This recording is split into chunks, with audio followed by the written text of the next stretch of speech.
look, I want the FBI to conduct as thorough an investigation as they possibly can within whatever restraints are imposed upon them.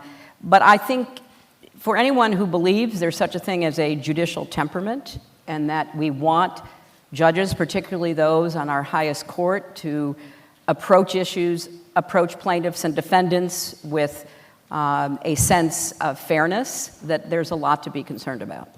Look, I watched as much of her testimony as I could. I found her very credible.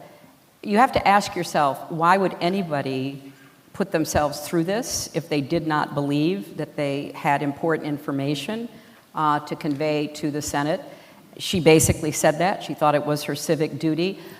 So I found her presentation, I found her willingness to say, I don't remember that, but I remember this, to be very convincing. There is such a thing that you seek in judges of a judicious temperament. People who are able to discipline themselves, to be open to the evidence wherever it might lead, to be fair to all the litigants who are appearing before them. I'm a recovering lawyer. I used to practice law, and I was in different kinds of courts.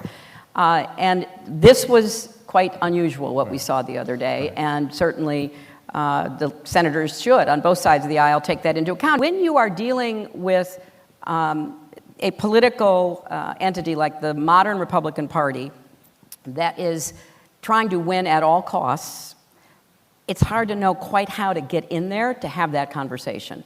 And I think the best thing we can do is to take back the House and the Senate in November and then start having a conversation.